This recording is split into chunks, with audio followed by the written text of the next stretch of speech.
niwe Murundi wa mbere yazanye ifi yitwa umukeke mu bisi, aho yabaye ijya mbere kuva abarundi benshi baja no muri Leta Zunze Ubumwe za Amerika kubona isamaki yitwa umukeke mu bisi.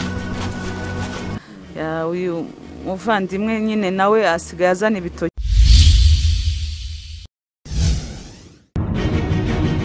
Uku niko kenshi mu bisagara biri hano muri Leta Zunze Ubumwe za Amerika mu masaha yo mu gitondo usanga urujya n'uruza rumeze.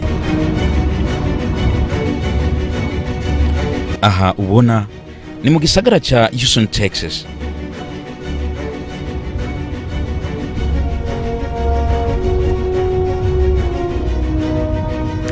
Nkuko usanga urujya n'uruza rukogwa n'abantu batandukanye bava mu mpingo itandukanye y'isi baba bari mu bisagara bya hano muri Leta Zunze Ubumwe za Amerika, natwe nk'abarundi ntabwo twasigaye inyuma, twiruka nkuko abandi biruka, bugaca budukera ko bukira butwiriye ko turi kwiruka mu buzima bwa buri munsi.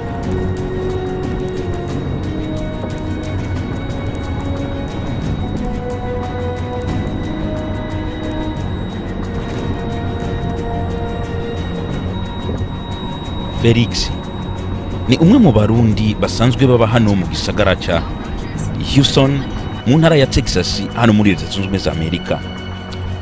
Ni Umurundi umwe mu barundi basanzwe bikorera utwabo mu kuzana imfungurwa ziva muri Afrika, atari Afrika mu gihugu kimwe: Burundi, Tanzania, Uganda, Malawi, eka ndetse n'ahandi, akabizana muri Leta Zunze Ubumwe za Amerika. Hari mu gitondo cya kare aho yarafise umuzigo canke odarinzwe n'abantu bari mu micungararo ya Dallas, mu bisagara bito bito bikikije Dallas na Fort Worth, aho yaratwaye uwo muzigo. Na the SOA Bishop twafatanye urugendo kugira ngo abarundi tubone ko vyose bishoboka kandi bikuna. Niwe Murundi wa mbere yazanye ifi yitwa umukeke mu bisi, aho yabaye ijya mbere kuva abarundi benshi baja no muri Leta Zunze Ubumwe za Amerika kubona isamaki yitwa umukeke mu bisi. Uyu muvandimwe nyine nawe asigaye azana ibitoki byiza byoroshye. Iki gitoki ni igitoki cyiza cyane cy'Ibuganda, cya kindi gishya ku munota, urateka mu kanya kikaba kirahiye, kiroroshye, mbese kereka nyine ukigeragereje nta kindi nakubwira. Iki ngiki ubu hano ni ikiro kimwe, tukakigurisha 18 y'amadolari n'amasensi 99, $14.99. Nibyo gusa cyangwa habariho n'ibindi ko haba hari amafi iwacu mu biyaga by'iwacu nayo ntayo muzamubwira se? Turabifite, dufite indagara nziza cyane z'iwacu, urazibona hano. Indagara ziri mu bintu bya mbere byiza, mu mafi meza ya mbere afitiye umubiri akamaro. Ni indagara nziza ziri fresh babumishije, ziryoshye cyane. Avant de confirmer tout ça, les voices, ça et les bananes, je peux faire la voiture. On va voir ce que tu peux prendre. Move de cette. Oh yeah. Dufite ibintu byinshi cyane gose. Ni kuvuga ko buri cyumweru twinjiza itoni zirenga 5.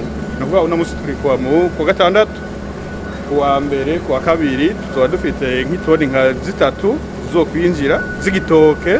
Hari itoni imwe y'intore izosika. Hari n'ibindi bya Chicago bivuye muri Afrika bigiye direct. Hari ifu bita kawunga iva muri Uganda, nayo hoku ushika gashikana cyane. Dufite container izobiri kiraza iri ngaha, ako mu cyumweru giheze nawe warayiboneye ko twari dufite hafi itoni zishika kuri 5.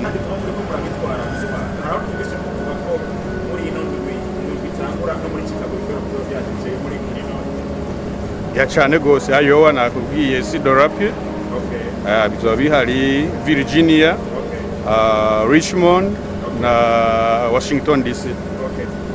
Twe icyo dukora twe abo bita ba supplier turaranguza turanguza n'abantu bafite amasoko mato mato ariko iyo bisishe hakaba hari abifuza gusinya ama contract turasinya hanyuma tukabaha bo bakimenyera abantu bashobora kutubwira ati aka karere ka Houston nta muntu umwe dukeneye azohora adandaza atari twebwe muri ico gihe turasinya contract tukumvikana ku biciro akaba ari bo bidandariza bo bakaza ngaha muri warehouse wacu bakagira gute bakabyitorera ico nababwira nuko nk'abadandaza dushire hamwe ingufu zacu ubwenge bwacu hanyuma